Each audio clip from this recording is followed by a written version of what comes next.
అందరికీ నమస్కారం. ఇప్పుడు మనం బీమా చట్టంలోని 5వ యూనిట్ గురించి మాట్లాడుకుందాం. అసలు ఇన్సూరెన్స్ అంటే ఏంటి? కేవలం ఒక కంపెనీకి, ఒక వ్యక్తికి మధ్య జరిగే ఒప్పందమేనా? లేదంటే దాని ప్రభావం సమాజం మీద ఇంకా ఎక్కువగా ఉంటుందా? ఈ ప్రశ్నలకు సమాధానాలు తెలుసుకునే ప్రయత్నం చేద్దాం. అసలు ప్రజల మంచి కోసం ఈ బీమా వ్యాపారాన్ని ఎందుకు కంట్రోల్ చేయాలి, ఎలా కంట్రోల్ చేస్తారు అనే విషయాలను లోతుగా చూద్దాం. సరే, ఈరోజు మనం ఏమేం చర్చించుకోబోతున్నామో ఒకసారి చూద్దాం. ముందుగా అసలు ఇన్సూరెన్స్ని ఎందుకు కంట్రోల్ చేయాలి, ఆ తర్వాత ఒక ముఖ్యమైన నిర్బంధ చట్టం అంటే కంపల్సరీ ఇన్సూరెన్స్ గురించి తెలుసుకుందాం. దానివల్ల ఎవరికి హక్కులు వస్తాయి, క్లెయిమ్స్ ఏమైనా వస్తే వాటిని ఎలా పరిష్కరిస్తారు, ఇలాంటి విషయాలు చూద్దాం. ఇక చివరగా ఈ మొత్తం సిస్టమ్ను చూసుకునే పెద్ద రెగ్యులేటర్ IRDA గురించి మాట్లాడుకుందాం. రైట్, మనం మొదటి టాపిక్లోకి వెళ్దాం. అదే బీమాను ఎందుకు నియంత్రించాలి. ఇన్సూరెన్స్ కాంట్రాక్ట్లు అనేవి కేవలం ప్రైవేట్ వ్యవహారాలు కాకపోతే మరి వాటిని ఎలా చూడాలి? ఇక్కడే మనకు ఒక ముఖ్యమైన కాన్సెప్ట్ వస్తుంది. అదే ఇన్సూరెన్స్ బిజినెస్పై సామాజిక నియంత్రణ. ఒక్క క్షణం ఆలోచించండి. ఒక ఇన్సూరెన్స్ పాలసీ కేవలం ఇద్దరు వ్యక్తుల మధ్య ఉన్న ప్రైవేట్ ఒప్పందమేనా?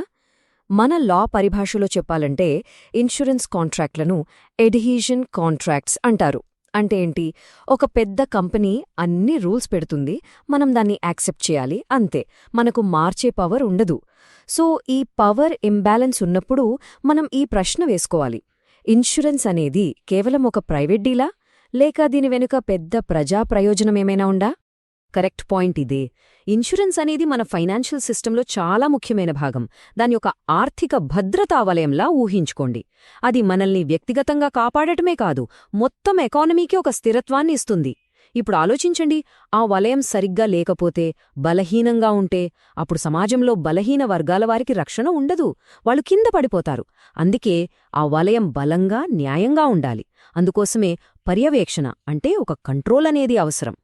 సరే, ఈ సామాజిక నియంత్రణ అనేది ఆచరణలో ఎలా పనిచేస్తుంది? దీనికొక బెస్ట్ ఎగ్జాంపుల్ చూద్దాం. అదే motor insurance. Motor vehicles act ద్వారా ఇన్సూరెన్స్ను కంపల్సరీ చేయడమనేది ఒక పవర్ఫుల్ టూల్గా ఎలా మారిందో ఇప్పుడు చూద్దాం. అసలు ఈ చట్టం ఎందుకు తీసుకురావాల్సొచ్చింది? దీని వెనుక ఒక పెద్ద కారణం ఉంది. ఒకప్పుడు పరిస్థితి ఎలా ఉండేదంటే, చాలామంది పాదచారులు మోటారు వాహనాల కింద పడి గాయపడడమో, చనిపోవడమో జరిగేది. కానీ వాళ్లకి లేదా వాళ్ల కుటుంబాలకి ఒక్క రూపాయి కూడా పరిహారంగా అందేది కాదు. వాళ్లు పూర్తిగా అన్యాయమైపోయేవారు.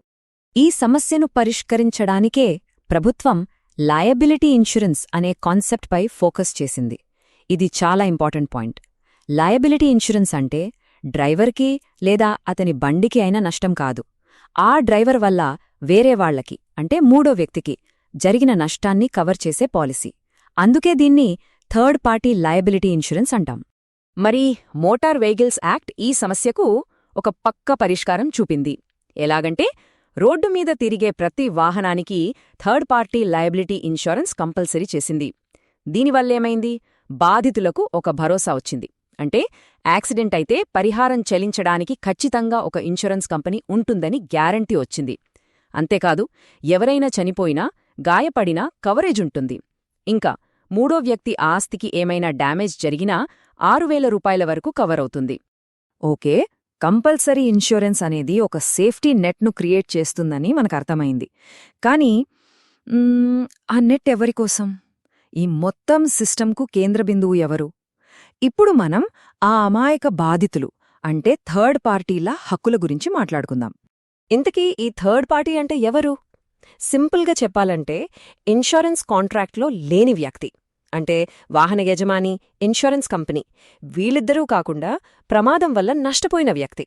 ఉదాహరణకు, రోడ్డు మీద నడుస్తున్న పాదచారి లేదా అవతలి వైపు నుంచి వస్తున్న ఇంకో డ్రైవర్. ఈ చట్టంలో ఉన్న ఒక అద్భుతమైన విషయమేంటంటే, ఈ థర్డ్ పార్టీ పరిహారం కోసం వెహికల్ ఓనర్ని కాకుండా నేరుగా ఇన్సూరెన్స్ కంపెనీ మీదే కేసు వెయ్యొచ్చు. దీనివల్ల వాళ్లకు చాలా సులువవుతుంది. అంతా బాగానే ఉంది, కానీ ఒకవేళ ఇన్సూరెన్స్ కంపెనీ క్లెయిమ్ ఇవ్వడానికి ఒప్పుకోకపోతే లేదా అడిగినంత డబ్బు ఇవ్వకపోతే అప్పుడు పరిస్థితేంటి? ఇలాంటి వివాదాలొచ్చినప్పుడు ఈ థర్డ్ పార్టీలకు న్యాయం చేయడానికి ఎవరున్నారు? రైట్, ఏ ఆటకైనా ఒక రిఫరీ ఉండాలి కదా. అలాగే ఈ ఇన్సూరెన్స్ క్లెయిమ్స్ విషయంలో కూడా రూల్స్ ప్రకారం అంతా జరుగుతోందా లేదా అని చూడటానికి, న్యాయమైన తీర్పులివ్వడానికి కొన్ని ప్రత్యేక సంస్థలున్నాయి. ఇప్పుడు మనం ఆ రిఫరీల గురించి, అంటే క్లెయిమ్లను పరిష్కరించే వ్యవస్థల గురించి చూద్దాం. థర్డ్ పార్టీ క్లెయిమ్ ఫైల్ చేయాలంటే ఒక ప్రాసెస్ ఉంది. మామూలు సివిల్ కోర్టులలో అయితే కేసులకు ఏళ్లు పడుతుంది. కానీ యాక్సిడెంట్ బాధితులకు వెంటనే న్యాయం జరగాలి. అందుకే మోటార్ వెహికల్స్ యాక్ట్ ఒక స్పెషల్ దారిని చూపించింది. అదే మోటార్ యాక్సిడెంట్ క్లెయిమ్స్ ట్రిబ్యునల్, షార్ట్గా MACT. ఇవి కేవలం యాక్సిడెంట్ క్లెయిమ్ల కోసమే పనిచేసే ప్రత్యేక కోర్టులు. ప్రమాదం జరిగిన వెంటనే ఇక్కడ క్లెయిమ్ ఫైల్ చేయాలి. తర్వాత ఇన్సూరెన్స్ కంపెనీ దాన్ని పరిశీలిస్తుంది. ట్రిబ్యునల్ కేసును విచారించి ఒక ఫైనల్ తీర్పిస్తుంది. ఇక్కడ మనం ఒక ముఖ్యమైన తేడాను గమనించాలి. MACT అంటే మోటార్ యాక్సిడెంట్ క్లెయిమ్స్ ట్రిబ్యునల్. ఇది కేవలం మోటార్ యాక్సిడెంట్స్ వల్ల వచ్చే థర్డ్ పార్టీ క్లెయిమ్స్ను మాత్రమే చూస్తుంది. మరోవైపు బీమా అంబుడ్స్మెన్ ఉన్నారు.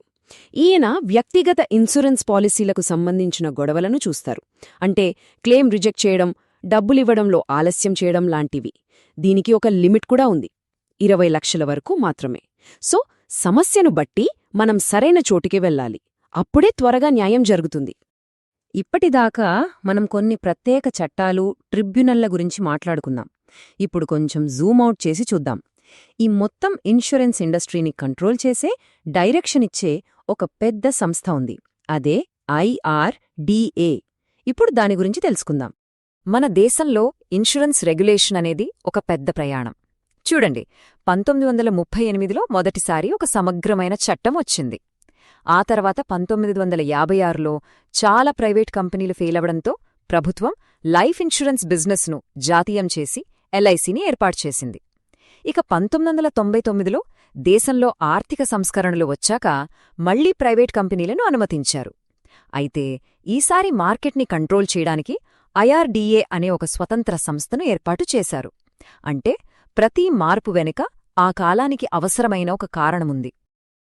IRDA అంటే insurance regulatory and development authority. దాని మిషన్ ఏంటో చూడండి, చట్టంలోనే స్పష్టంగా చెప్పారు. దానికి 2 ముఖ్యమైన పనులున్నాయి. 1, పాలసీదారుల ప్రయోజనాలను కంటికి రెప్పలా కాపాడటం. ఇది చాలా ముఖ్యం.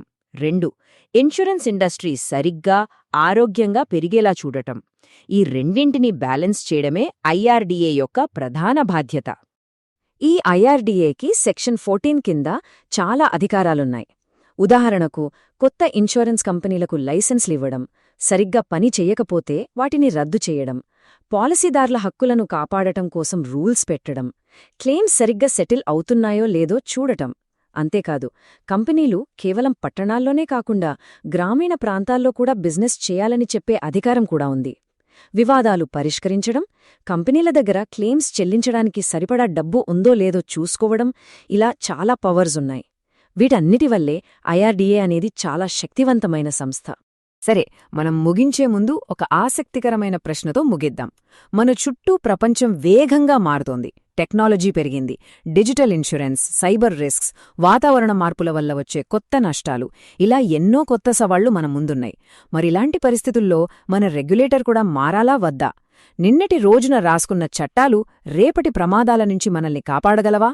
ఇది మనం ఆలోచించాల్సిన విషయం.